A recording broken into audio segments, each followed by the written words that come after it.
Good morning, everyone. I'm Ray Pucci, the president of the Delaware County Chamber of Commerce, and welcome this morning to our Chamber Connects program. We're recording this morning's program, and we will post it a little bit later on this morning for viewing on our Chamber's YouTube channel. In a few minutes, we're going to connect with Assemblyman Chris Tague. If you have questions for the Assemblyman, please post them in the chat box. Lillian is just off camera. She's going to be keeping track of those questions and feeding those questions over to me. Before I introduce Chris to you, let me update you on a few things that the Chamber has been doing. Just as a reminder, the Delaware County Chamber of Commerce is a private, non-governmental, not-for-profit membership organization. Our mission is centered on three ideas: advocate, connect, and grow. We are the united voice for the business community in Delaware County, and we relay your message to our elected officials in Delaware County, Washington, Albany, as well as Delhi. We help our members and other business owners connect with area resources, exclusive discount services, and more importantly, with each other to increase overall profitability. Finally, we help our members grow their capacities by offering targeted business skills training as well as leadership development. I'm really happy to report to you this morning a big legislative victory for businesses. Many of you know that the Chamber for the past several weeks has been lobbying our county board to change the manner in which county sales tax is applied to gas purchases. At yesterday's meeting, the county board passed a resolution to limit sales tax to the first $2 to the cost of a gallon of gasoline, effectively reducing the cost to county motorists and county businesses. That's something folks forget about. Probably by about 10 cents a gallon, at least with current price of gas, effective on June 1st. At that same meeting yesterday, the board approved spending $50,000 in the American Rescue Plan funds to hire a specialized company to create a service and operation plan for an on-demand microtransit system here in Delaware County. The Chamber has been leading that charge for the past several months, and when that plan is complete, we expect that plan can help release literally hundreds of thousands of dollars to support the establishment of some type of public transportation system here in Delaware County. Also, you may have noticed that the newsletters that you're getting from us have become more prolific.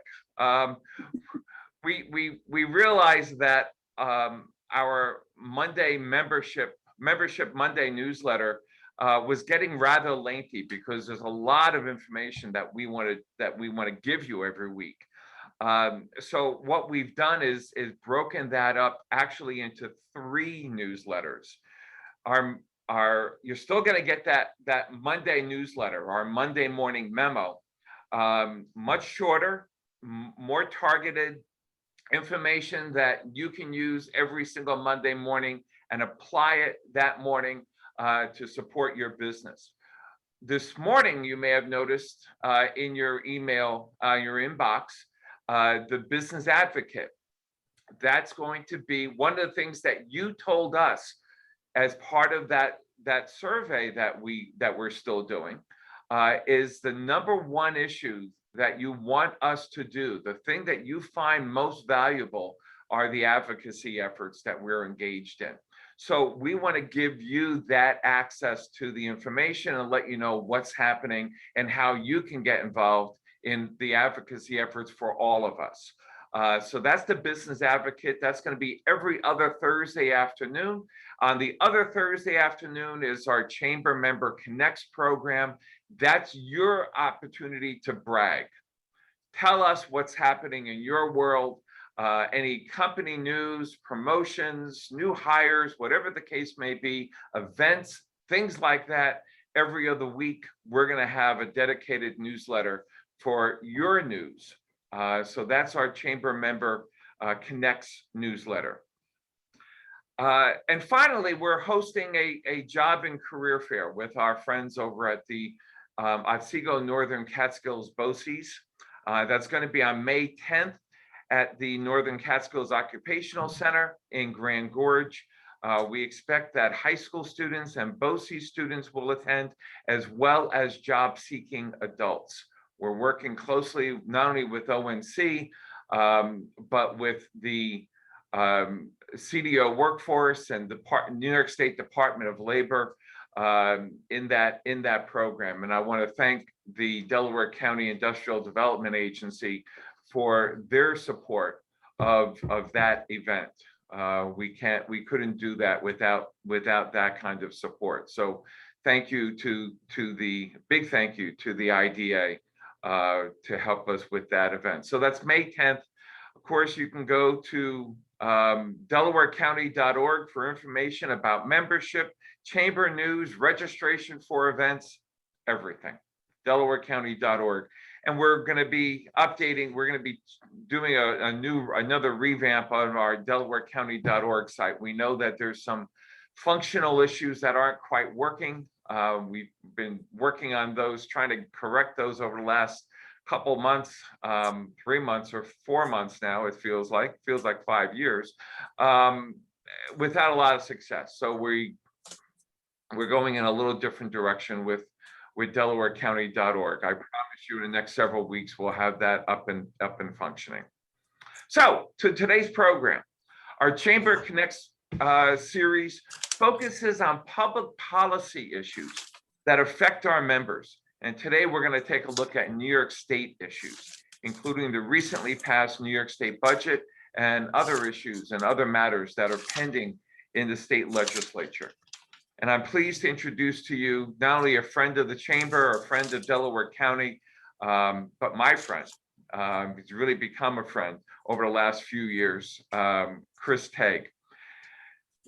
Chris was first elected to the New York State Assembly back in April of 2018, and then re-elected to serve a full term later on in November of that year. Most recently, he was re-elected in 2020. His current district, and we'll talk about redistricting a little bit with Chris, his current district includes all of Greene, all of Schoharie counties, along with parts of Delaware, Columbia, Albany, Otsego, and Ulster counties. Obviously, this is a man who drives a lot. Previously was elected to the Schoharie Town as Schoharie Town Supervisor back in 2015. Chris is a businessman. Chris started his own successful dairy farm business way back in 1987. Growing right out of high school, growing from 25 cows to 75 cows before selling the business back in 92. Soon thereafter, Chris joined Cobleskill Stone Products, fell in love with the hard work of the laborer position. I don't know if anyone else can say that. He was quickly promoted to foreman, then again promoted to supervise the maintenance shops, the trucking division. He earned the title of superintendent of their quarry, overseeing the entire operation, and then eventually being promoted to general manager.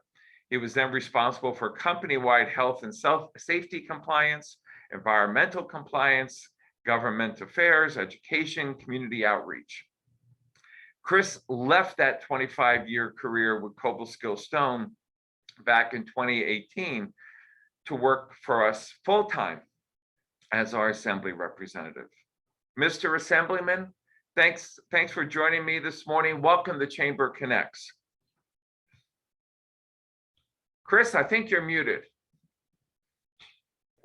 There you are. Well, Ray, hello, and I'd be remiss if I did not mention Lillian. Lillian, hello. It's good to see both you and Ray. I appreciate our working relationship, and thank you for all that you folks do at the Chamber for the people of Delaware County. I have 7 counties that I represent, And I always brag about Greene and Delaware County's chambers and how hard they work and what they do for our business community. So it's always an honor and a pleasure to speak with you, and appreciate you giving me the opportunity to talk with your members this morning. Well, I appreciate you. I appreciate our relationship, and I appreciate you spending some time with us this morning. Chris, let's start by taking a look at about the state budget. Yeah, you really want to go there, huh? Right? It's a little early in the morning. I understand. You know, this year's process was probably a little bit more complicated than anyone expected, and it sounds like there's still some items that are in that legislation that still haven't been unpacked. So I think I know the answer already, but what's your general impression of the budget that was passed? Well, first of all, let's just say this: New York State government spends way too much money.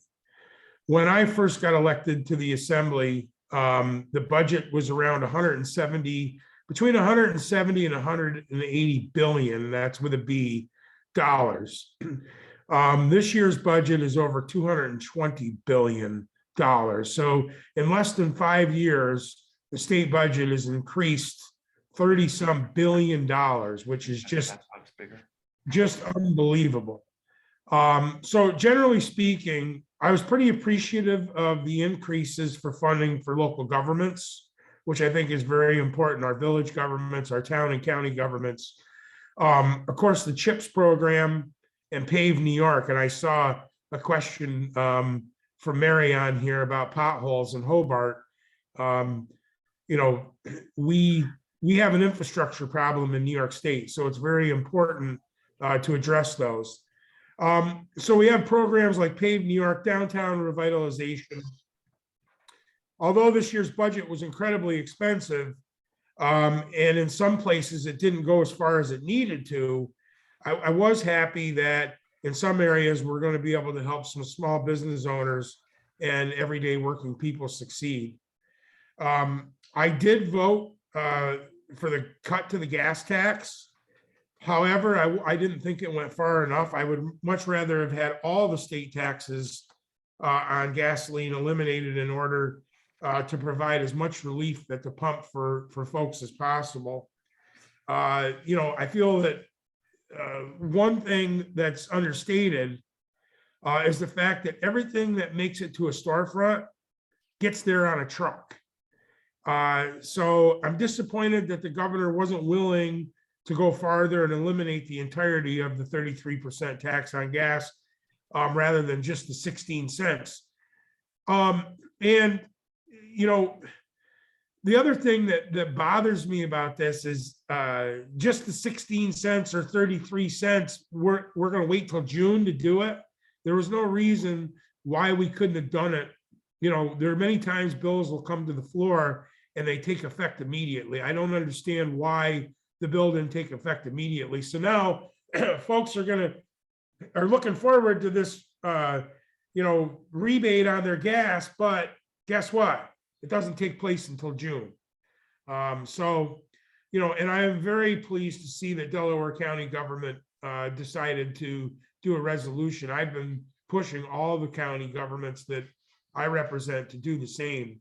With the added 10 cents a gallon, or in some cases 15 cents a gallon, that's almost a half a dollar worth of savings. And right now, that means a lot. That brings, in some cases, it brings gas back down to $3.50, between $3.50 and $3.75 a gallon. That's when you're paying $4.15 or $4.50 a gallon.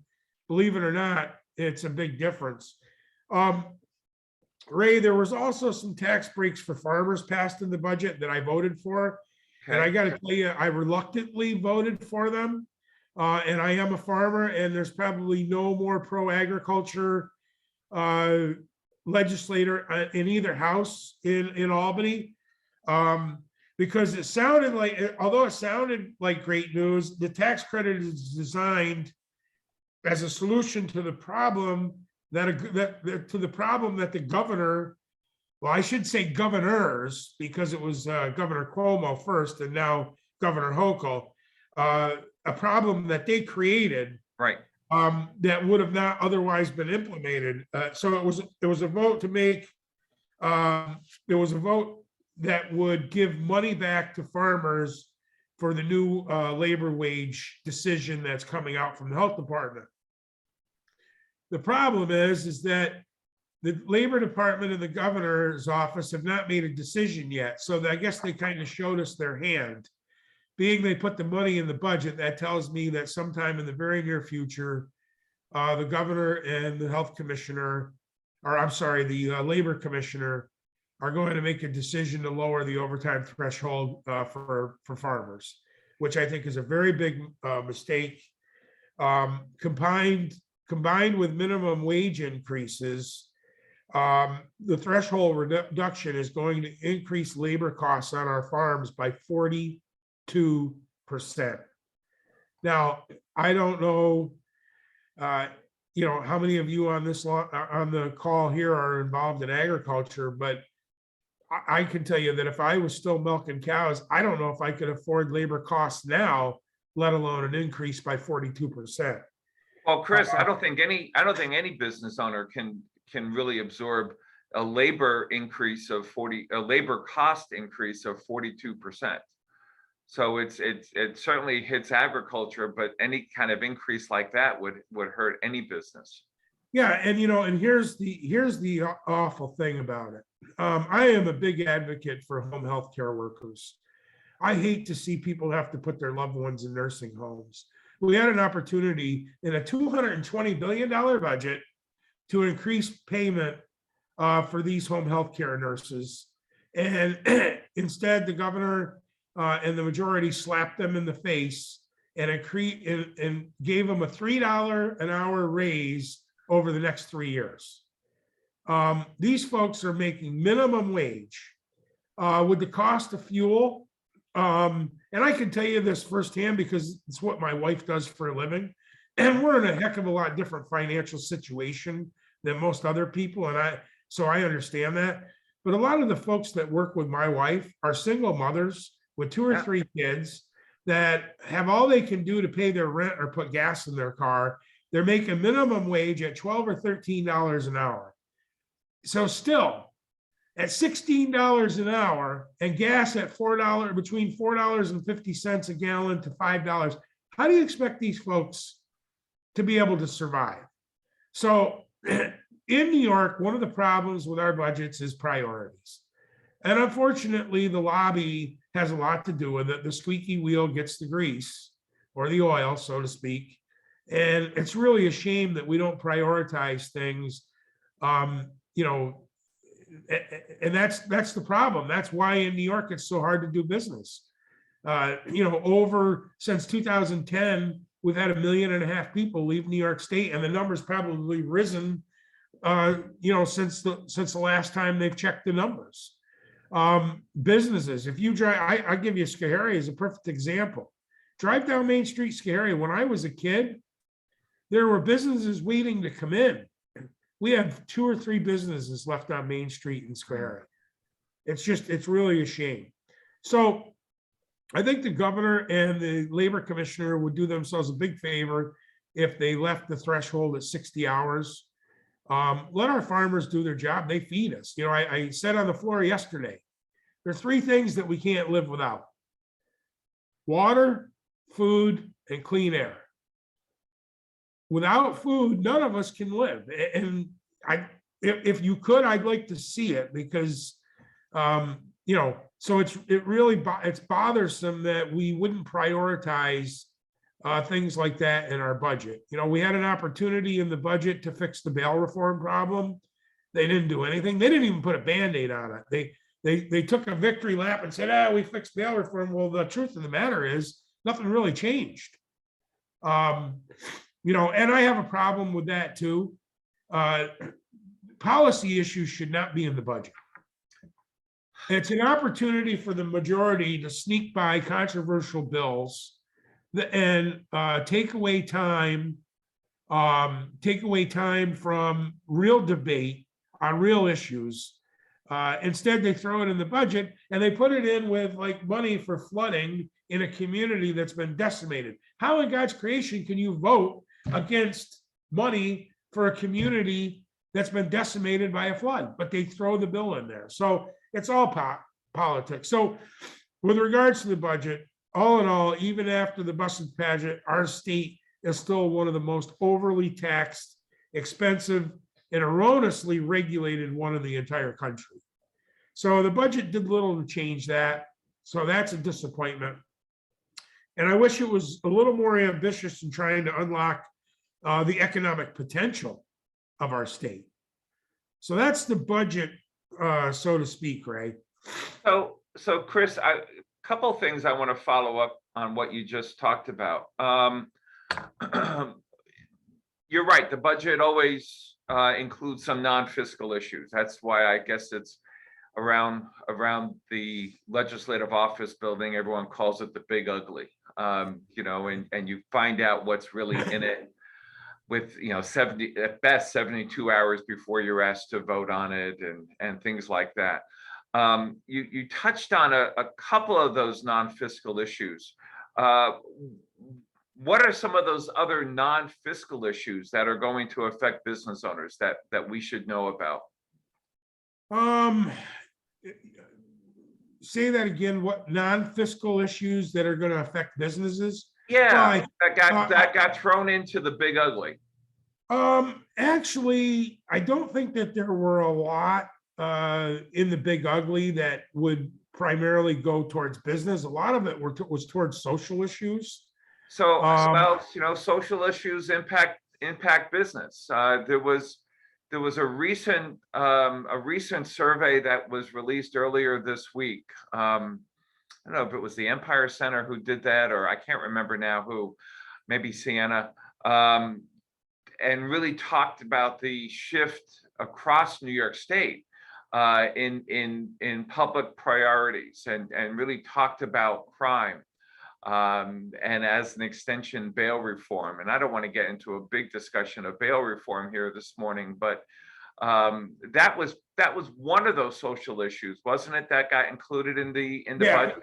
Yeah, the bail reform was, again, that was the holdup. If you remember right, we were supposed to pass the budget a week before. I can tell you, I was in the chamber for almost 40 hours straight. We didn't even go to bed. We passed, you know, by the time the budget passed, and I say we, I did not vote for the big ugly, just so you know. That was my next question. Good. Yeah, and the bail reform took up much of the debate. I'll be quite honest with you. That took up quite of the debate. There are new rules in the assembly. Each bill, you're only allowed 5 hours of debate. I can tell you that the bail reform took up all 5 hours of debate.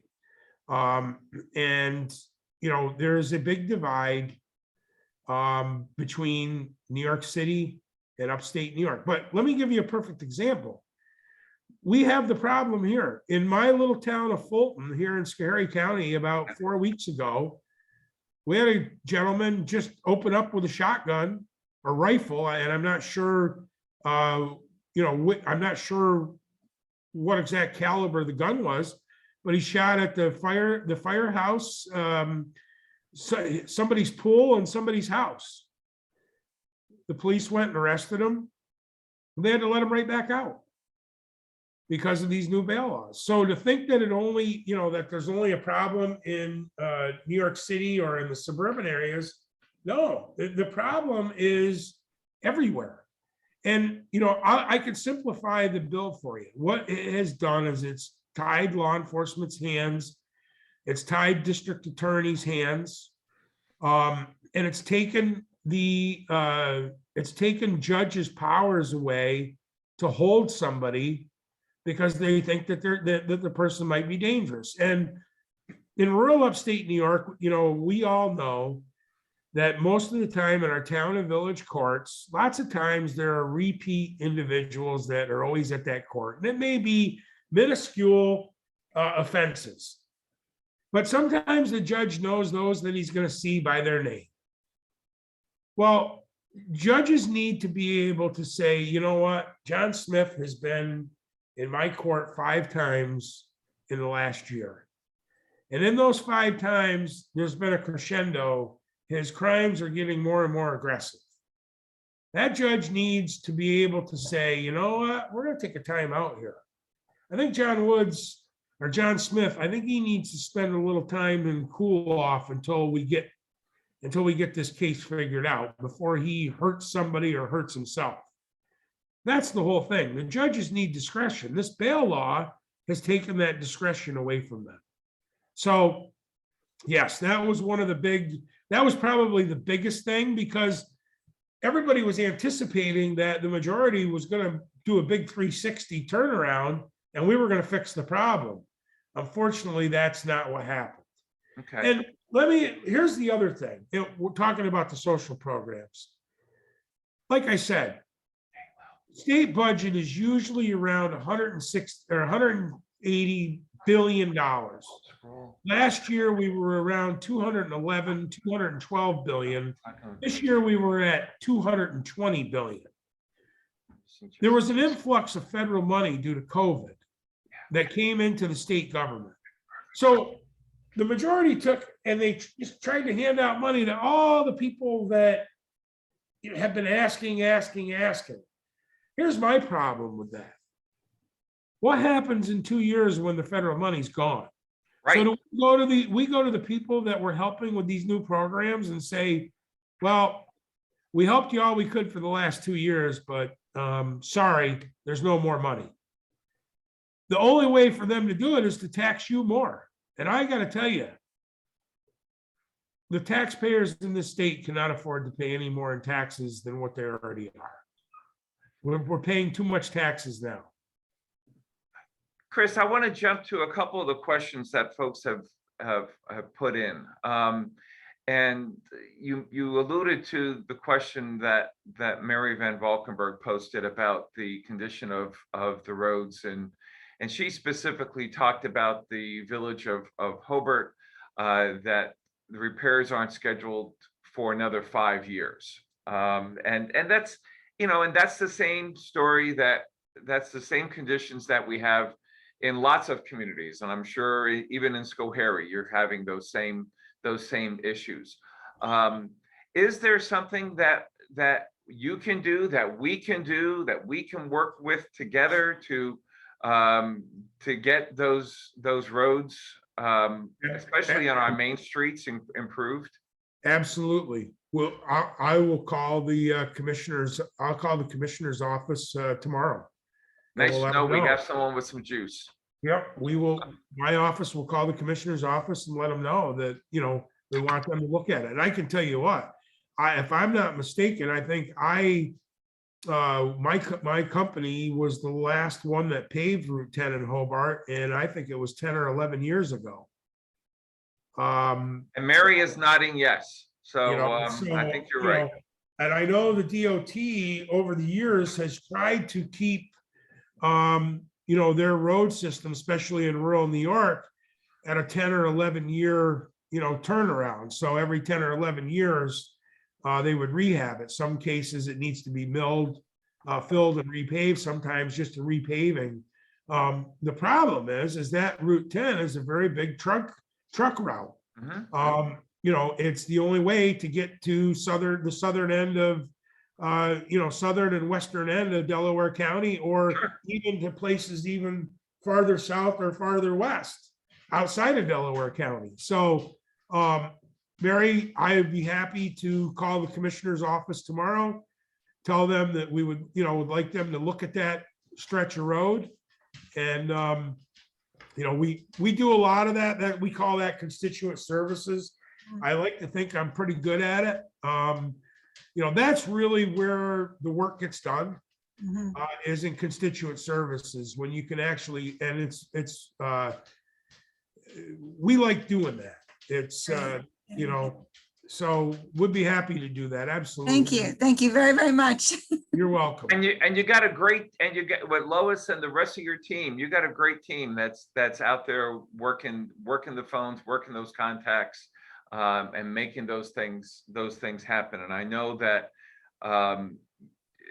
with the I don't know, do I call it a freak snowstorm in April? I guess it's an expected snowstorm in April. with the power outages and the like, that your team was really helpful in keeping people informed as to, deliveries of dry ice and water and when service could be restored and things like that. So thank you for the part that your team had in helping people along the way. Chris, a couple minutes ago, you mentioned, unleashing the economic potential of New York State. And I think that's what, that's what we're all engaged in. That's what we all want. And let me put you on the spot a little bit. What do you see as that economic potential that we're just not realizing here yet? Well, I think agriculture is one of them. And, I am a person from agriculture, but agriculture is, and this is what upsets me with all the regulation in the last 2 years that they put against agriculture, because agriculture was making a rebound. Yeah. We're starting to educate people in the suburban and the city areas as to where their food really comes from, and they find it fascinating. I do my farm tour every year, getting more and more legislators from the city to come all the time. But there are different ways to become involved in agriculture, different than before. Technology has helped us. The way that we market things has helped us. I mean, look at Clark's Dairy in Delaware County. That young man has done an incredible job of marketing. It's a superb thing. All the farm to table restaurants that we have, and a lot of the little farm people that are selling their own product from their farms, right on the side of the road or in a little shop on their farm. Yeah. That's what people like. They want to know where it's coming from. And I think we have a good opportunity. Now, one thing I didn't mention, there was a record amount of money put in this year's budget for agriculture. A lot of it came from my farm resiliency bill. Mm-hmm. The majority is very good at not giving me any credit for anything, but they like to steal my ideas. But to be quite honest, I don't have a problem with that. Absolutely. I don't care whose name is on it, as long as it works and it does good for my communities. I'm good. So agriculture is, I think, one of the big areas. Agriculture is still the top economic driver in rural upstate New York. People don't realize it. New York State is the second largest apple producer in the country, behind the state of Washington. We used to be number 2 in dairy production. I think we're number 3 or number 4 now, but we can understand the economics and the regulations, but like I said, there is a comeback in agriculture. We have more young people now looking to actually want to be involved in agriculture than we ever have, probably since the 60s, 70s, or 80s. That's one of them. The other thing is $800 million in new funding for the New York State Regional Economic and Community Assistance Program. $350 million in new funding for the Office of Workforce and Economic Development. $4.5 million for training for qualified enrollees in the Self-Employment Assistance Program. $150 million to fund regional economic development councils. And Delaware County has actually been able to partake in some of these programs. I believe, let me just double check here, but Amphenol, Aerospace, Dutchview Farm, Finback Brewery, and K Tooling have all received grants with regards to these programs. So great. The other thing is we need to cut the red tape. The regulatory nonsense in this state is driving people out of here. Listen, no one's saying to do things against the law. That's not the case, but we got to stop regulating everything. Every single business we have is so overly regulated. When you can go to New Jersey, Connecticut, New Hampshire, Ohio, or Pennsylvania and run the same company with a quarter of the regulations, what are you going to do? You're going to leave. You're going to leave. And again, it goes back to what I said before. A lot of these politicians will bring these bills to the floor just because it appeases some lobbying company or some activist group And they don't care how the bill's going to affect the real people, the people that are paying the bills, the people that are hiring people to work for them. That's the problem. You know, Chris, when you alluded to this a little bit, how do we stop that outward migration of people here in New York State? You know, we can, it's particularly upstate, we continue to bleed population. How do we put an end to that? We got to turn New York around. And, you know, I hate to say this because when I talk to people like organizations like the Chamber and, you know, I hate to get political, but I got to tell you, you really need to see what are the top three issues that are really important to your community. And you need to vote for the individual that best represents those ideals. And again, like I said, I'm not advocating for one side or the other. I'm just telling you that for too long, sometimes people vote with this right here instead of this right here. And I think that this is the year of common sense. And you really need to vote for leaders that are going to move your community forward.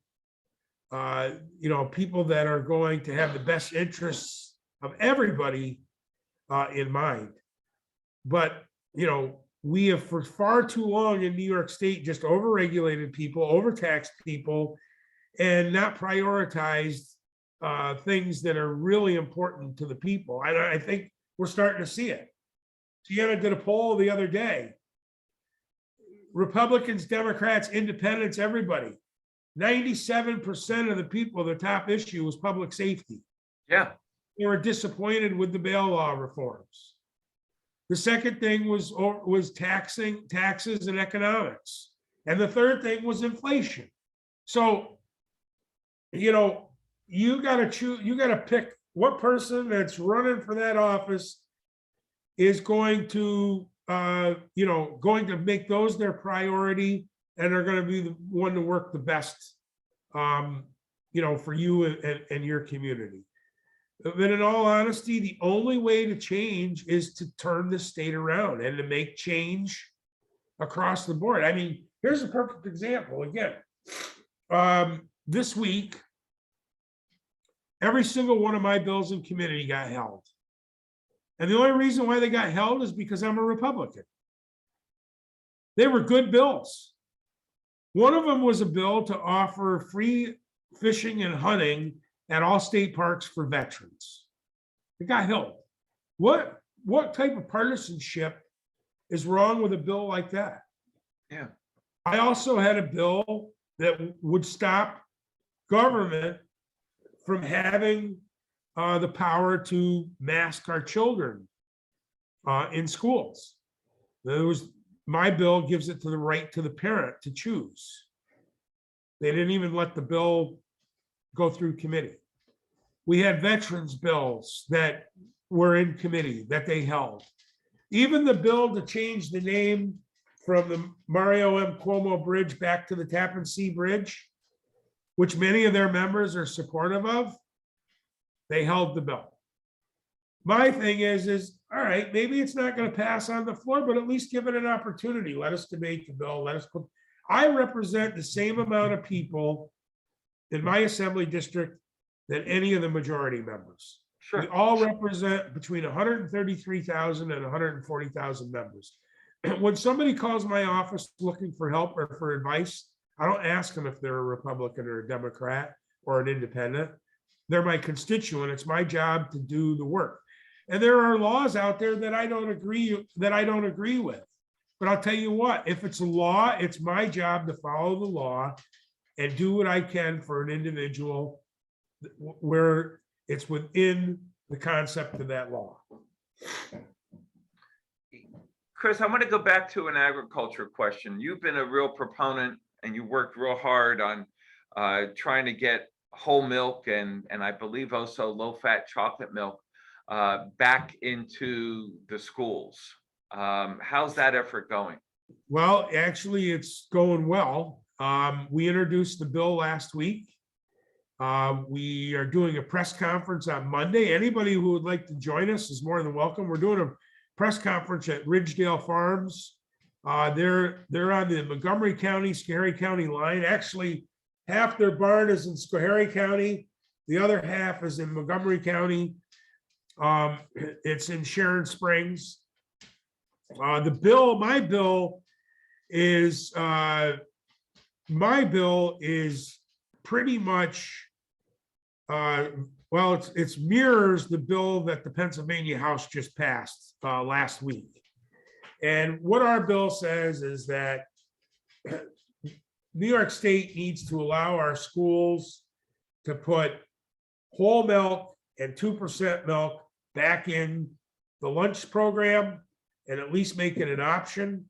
And that if the federal government is to take action against the school, that the Attorney General has to represent and protect the school system, in that case. Because if you remember, the Obama-Biden administration they're the ones that took whole milk and 2% milk out of the schools. The first lady at the time was convinced that kids were obese and were getting diabetes from the milk. Well, of course, that's incorrect. We actually have a nutritionist that is going to be at, we have a nutritionist that's going to be at the press conference that's actually going to debunk all that. And she is also someone that's on the Food Network quite often. So we're looking forward to it. But I can tell you that when we introduced the bill, we've had some members of the majority sign on to the bill. So, Sure. we're excited about that. The biggest thing is that we've allowed people to debunk the real truth about milk. The benefits of having, people don't understand is regular whole milk is 97% fat free right from the beginning. Right. And Right. I don't know about you, but when I was a kid, that's what I grew up on. Most people did, Yeah. and we feel that it's just a prohibition that only hurts kids. And while doing so, it hurts our dairy farmers as well. So, we think it'll be a win-win. We're going to push it. Like I said, if anybody wants to join us at 11 o'clock Monday morning at Ridgedale Farms, we're going to have a big press conference and,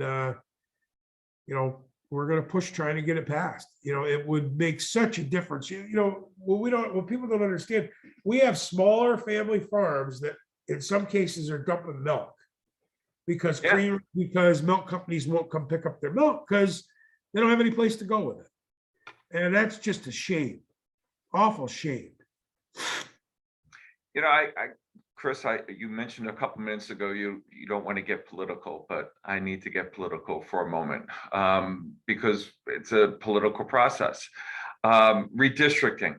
The appellate division yesterday threw out the congressional maps, threw out the proposed state Senate maps.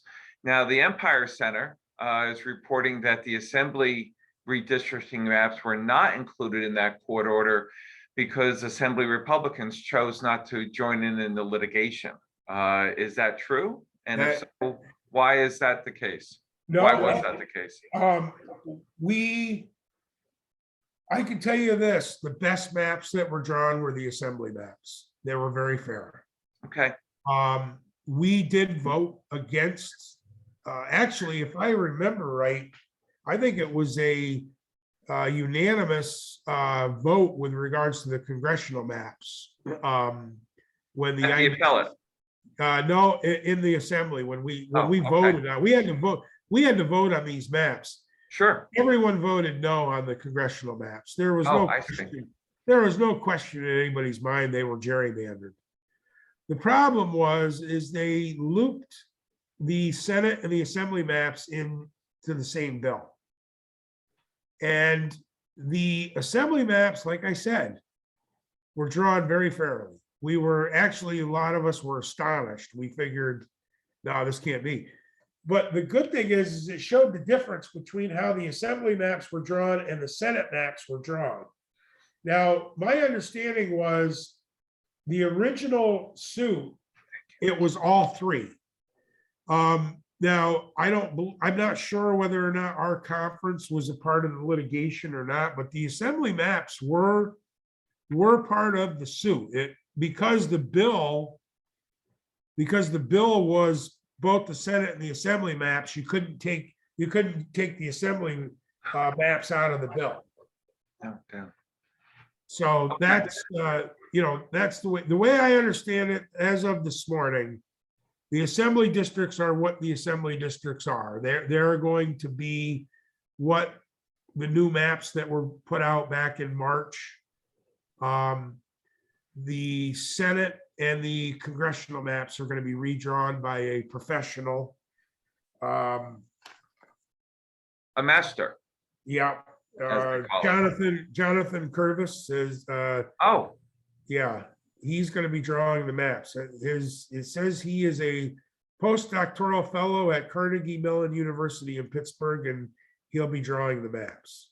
okay. And they call him a special master. And is that then going to go back to the legislature for approval, or is that just what he comes up with?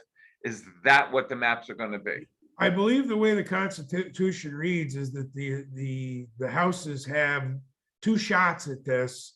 Once that's been done and the court has the lines drawn by a court appointed individual, that's it.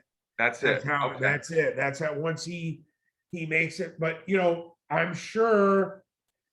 And I saw that the governor's people had already put out a statement, they can appeal this, and they are.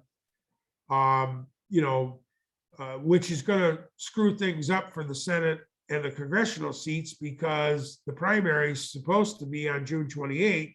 Right. What I am being told is they may move primaries for the Senate and the congressional seats to August.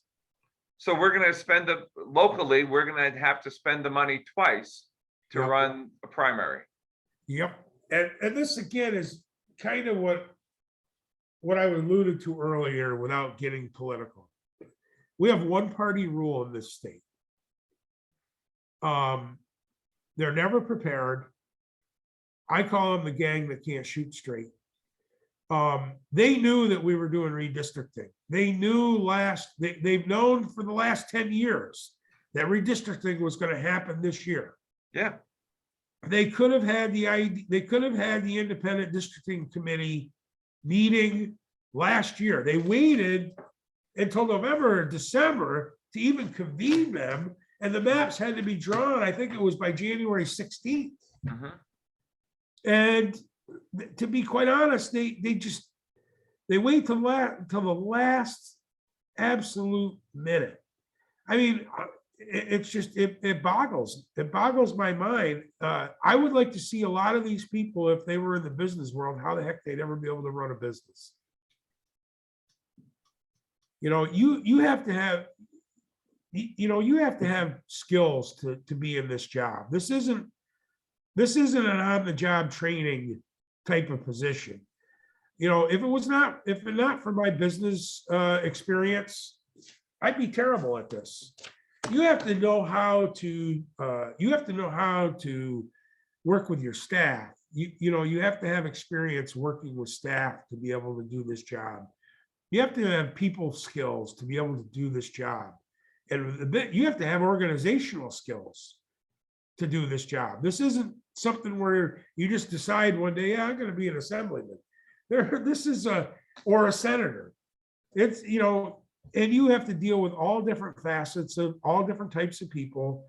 And always you have to remember one thing. Their issue is the most important issue in the world to them. It may not be to you, but it is to them. Yeah. But you have to deal with it as it is the most important issue to you as well. Chris, Mary has another, I think, a really interesting question, and one that I don't have an answer for. So I'm interested in hearing what you think. She posts, are there any laws we can pass locally that would favor our local companies over the large national companies, especially regarding farm products? Well, I think you could, I remember back when Walmart started coming into communities, there were, the little mom and pop stores on main streets were very concerned, and rightfully so. I know there were some petitions in my communities in Scary County when they built the Walmart in Cobuskell. Yeah, You know, unfortunately, I don't think that there's a lot that can be done other outside of your zone, your local zoning and comprehensive plan. Supporting that local business organization or a county chamber Yes. that promotes Yep. those businesses and then Absolutely. talks about the value of buying things locally and the impact that all has. Yeah, and that also goes back to marketing, making sure that you do a great job at marketing and make people understand that, geez, the Smith family has been in Schoharie or in Delaware County for 100 years, and they've been doing this, and this is a great, and the chamber plays a part in that. You folks do your networking after hours, doing it at those businesses is helpful, but really, locally, it goes back to zoning and, and comprehensive plan to make sure, that that there's a way for them to stay in the community and survive. And you mentioned what Clark Farm and Kyle have been doing. There's a young man who, fresh out of Cornell, came back home and said, I'm going to take this literally almost a 200-year dairy and move it in a different direction. And what he's created with Clark Milk is almost cult-like. Well, it's funny you say that, because I had met him personally for the first time. I was at Shaver Hill Farms with Dwayne and his family. Yeah. And at one of the, we were there for one of the pancake breakfasts for charity, I think it was. And I had met Kyle for the first time, and I've been messaging him on LinkedIn now and again. I wanted to find a time that I could go visit the farm. But I told him, I said, if I were to do it all over again, if I were to start out dairy farming, I would have done exactly what he did. Yeah. You have to look at ag. I try to tell everybody, anybody that can make it in agriculture is a top-class businessman. Because in agriculture, you can't pick how much you get paid for your product. And you have no control on what you pay for your overhead costs. It's like the deck is stacked against you from day one. And your milk price, when they figure your milk price, they don't say, oh, we're going to give them an extra $2 a hundredweight this week because gas and diesel fuel is up to $6 a gallon. Right. No, that isn't how it works. Usually, unfortunately, it's when the economy is bad, milk drops $2 or $3 a hundredweight.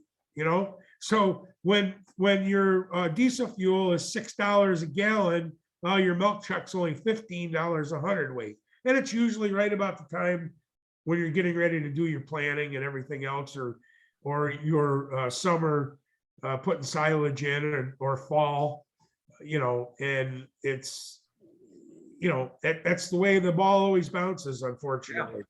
Yeah. Hey, Chris, our hour is just about up. I want to thank you so much for joining us. How can folks get in contact with your team? Well, first of all, I will give you my personal cell phone, which is 518-365-1573. And folks, I got to tell you, that really is his cell phone number. Absolutely. Listen, I work for you.